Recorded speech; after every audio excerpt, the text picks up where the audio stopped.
একে তো মা বাবা ছোটবেলা থেকেই তাদের ছোটবেলা থেকে সাহিত্যের সাথে খুবই জড়িত। তারা থিয়েটার, আর্ট, পোয়েট্রি, লিটারেচার সবকিছুর সাথেই তারা ইনভলভ ছিলেন। এবং যখন আমি শুনছিলাম যে আমার পাশে বসে বসে আমার মা বাবা দুজন কবিতার সাথে সাথে আবৃত্তি করছে, তখনই আমি বুঝেছি যে আসলে এই সিনেমাটা কতটা কানেক্ট করছে অডিয়েন্সের সাথে। আমার মা বাবা ছিল, মানে আমি আমার মা বাবাকে উইটনেস করে আমি আসলে এটা বুঝতে পেরেছি। ইনফ্যাক্ট তাদের দেখা থেকে আমিও সিনেমাটাকে আরেকটু গভীরভাবে ফিল করতে পেরেছি। সো খুবই ভালো লেগেছে মা বাবার সাথে এটা দেখে। ছোট স্ক্রিন টাইম থেকেও যদি মানুষের মন ছোঁয়া যায়, এটা সব আর্টিস্টই এই জিনিসটা খুবই অ্যাপ্রিসিয়েট করে। আমিও অ্যাপ্রিসিয়েট করেছি।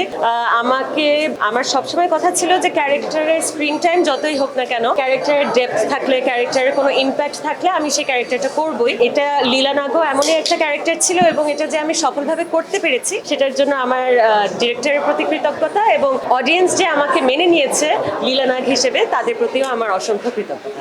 যুক্ত হওয়ার গল্পটা তো আসলে খুব অথেন্টিক ভাবেই যুক্ত হওয়া হয়েছে এই প্রজেক্টের সাথে। উজ্জ্বল ভাইয়ের সাথে এটা আমার প্রথম কাজ। উনি যে আসলে আমাকে চিনতেন এটাও আমি জানতাম না, তবে ওনার টিম থেকে আমাকে ফোন দিয়ে জিজ্ঞেস করলো যে এরকম একটা কাজ হতে যাচ্ছে উজ্জ্বল ভাইয়ের। স্ক্রিপ্টটা আমাকে পড়তে দিল। স্ক্রিপ্টটা পড়ে তো আমি প্রাথমিকভাবেই আমি ক্যারেক্টারটার ব্যাপারে জেনে আমি তখনই বলেছি যে হ্যাঁ অবশ্যই আমি ইন্টারেস্টেড। তারপর অডিশন দেওয়া হলো, অডিশন দিয়ে সিলেকশন থেকে রিহার্সাল, বাস এটা। আসলে আমি এই নিয়ে প্রায় 4 থেকে 5 বারের মতো সিনেমাটা দেখলাম দর্শকের সাথে।